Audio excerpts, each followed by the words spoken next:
There's an incredible strength when our democracy is intact, an incredible strength in what it does to protect the freedoms and rights of its people. Oh, there's great strength in that. And it is very fragile.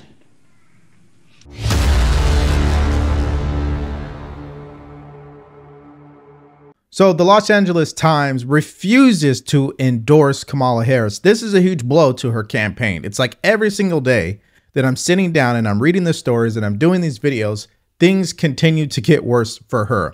That's the first thing. Second thing, her campaign for some reason is leaking that they are worried about her performance in the blue wall, Wisconsin, Michigan, and Pennsylvania.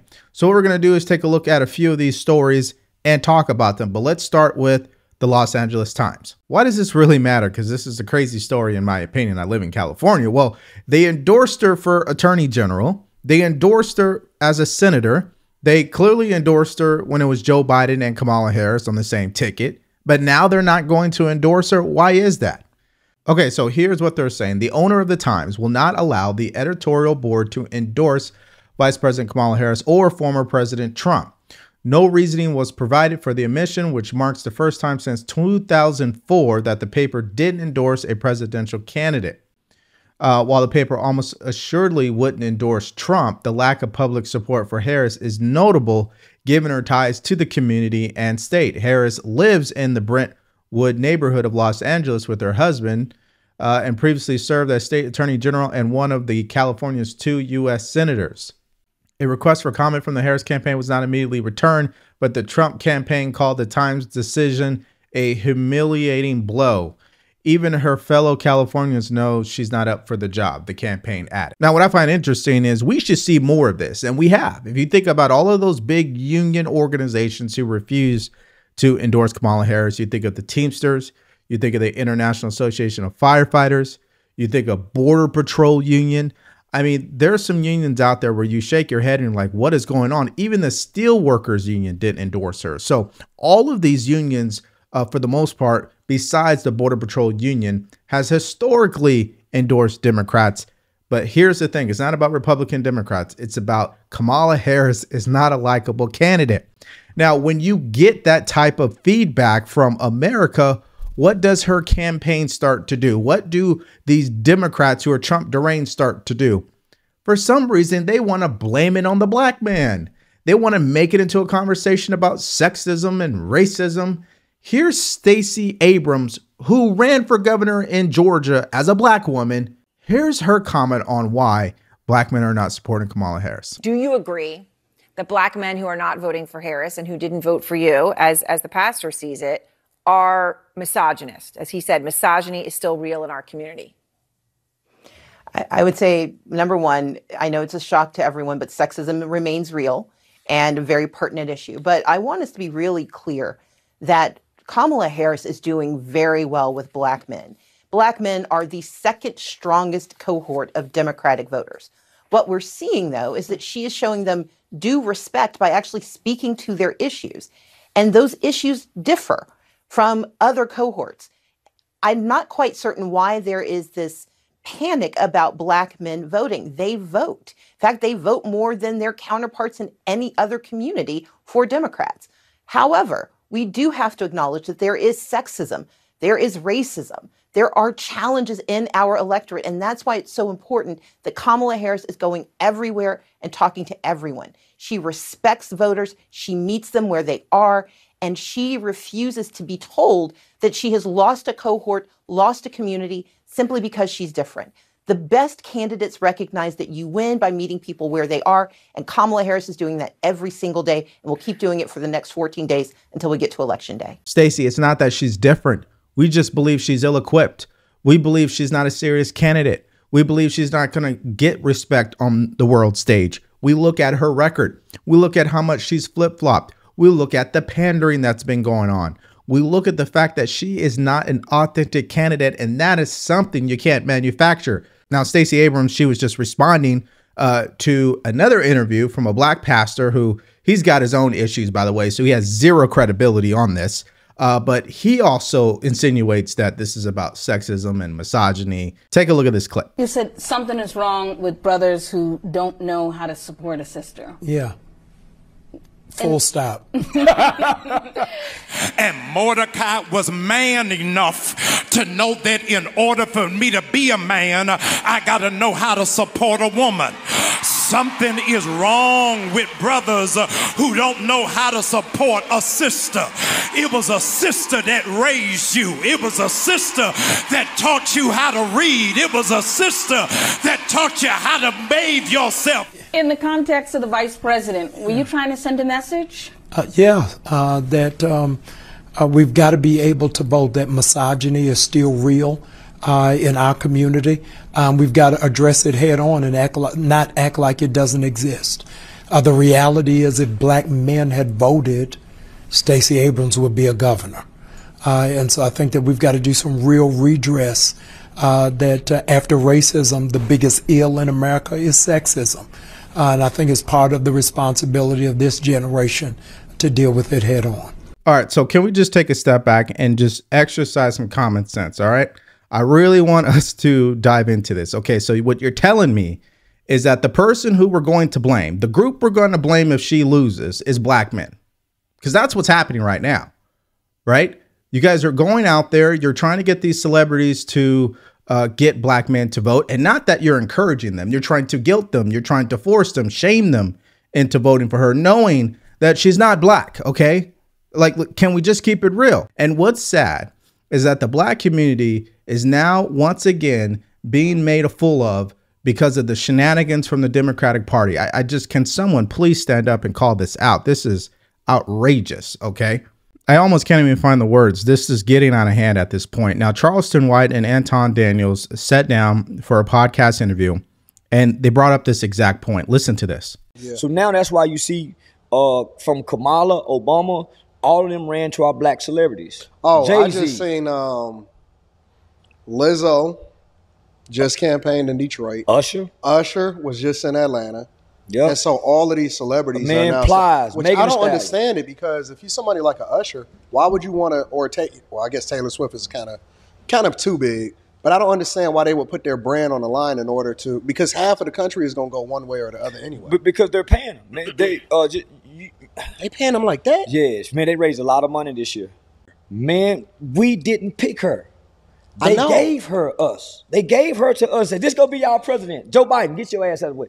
This gonna be our president. Man, they didn't pick her. Yeah. But when she said, okay, I'm running, man, she raised so much money and within 24 hours. So it's no secret that her and her campaign deliberately went after black celebrities. Plies.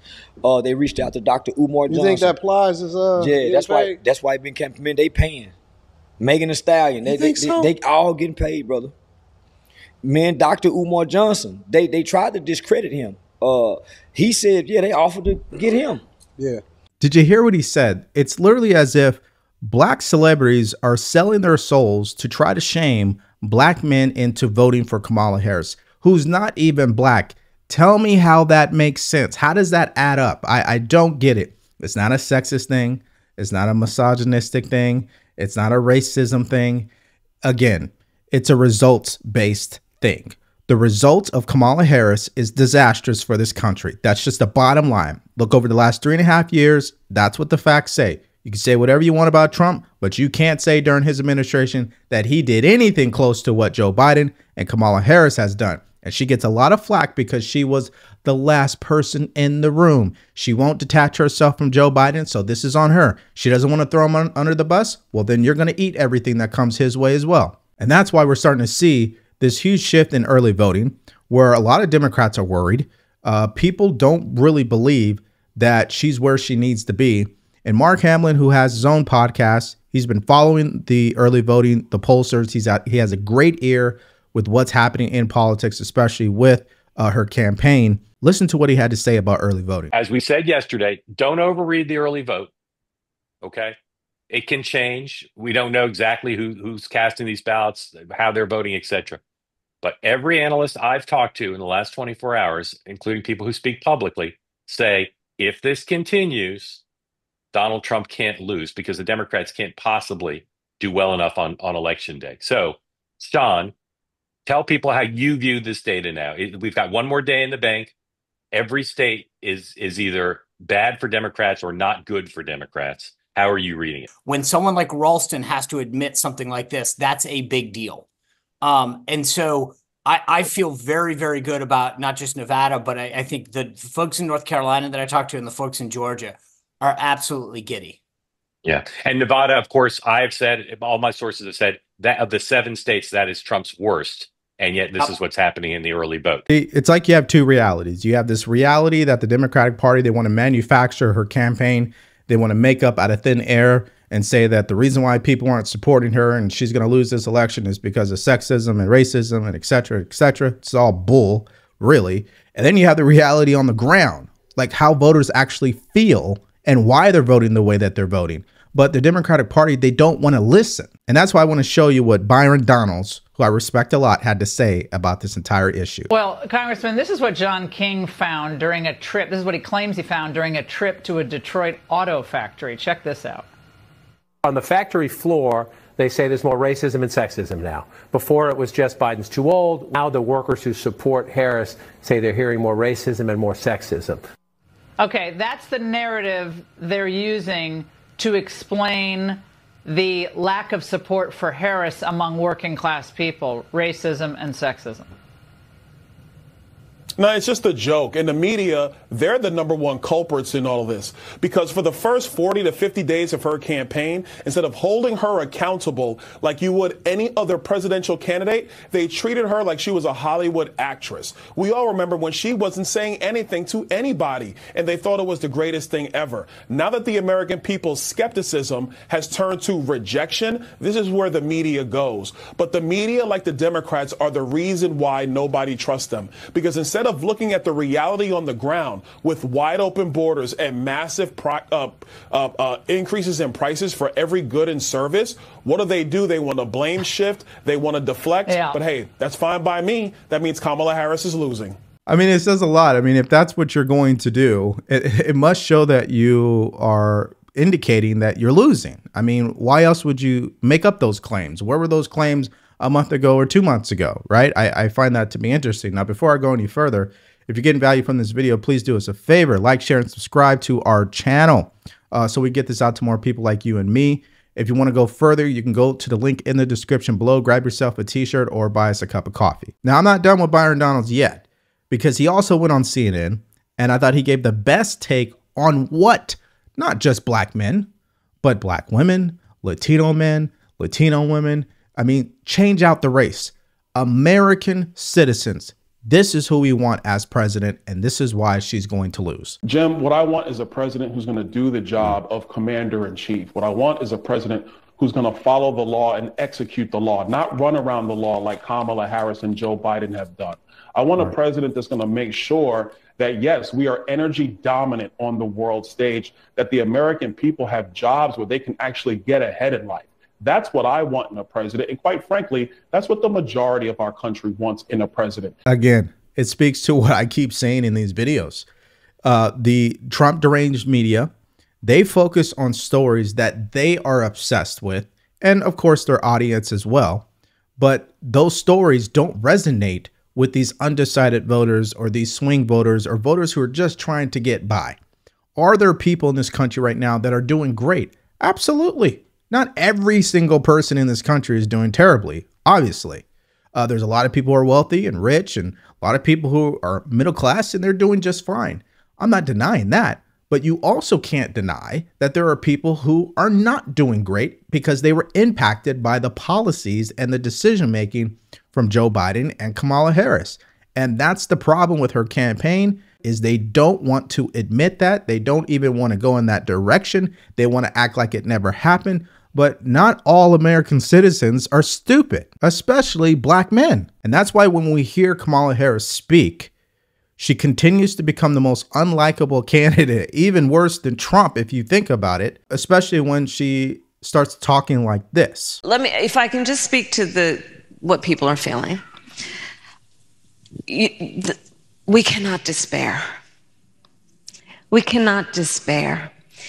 You know, the nature of a democracy is such that I think there's a duality. On the one hand, there's an incredible strength when our democracy is intact, an incredible strength in what it does to protect the freedoms and rights of its people.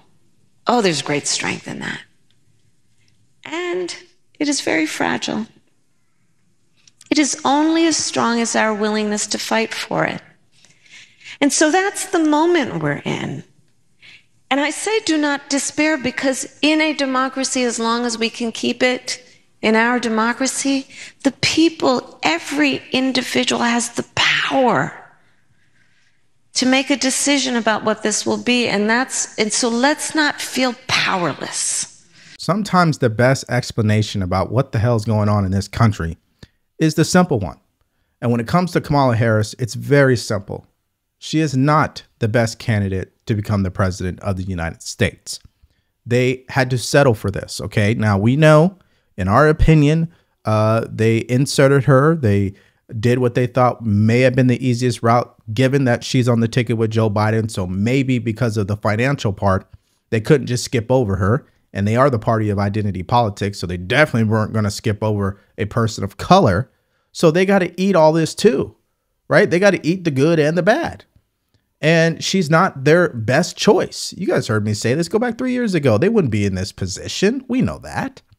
But when you're struggling when it comes to early voting, and you're telling me Republicans in Nevada, North Carolina, Pennsylvania are out voting the Democrats, yeah, this is a red flag right here. Now, unless something crazy happens over the next 2 weeks, which is definitely possible given what we've seen this year, if things keep going like Mark was saying, we may have another Trump presidency. And no, you're not going to blame black men because you think they're sexist. What you need to do is blame yourself, because you guys as a party keep thinking black men are that stupid.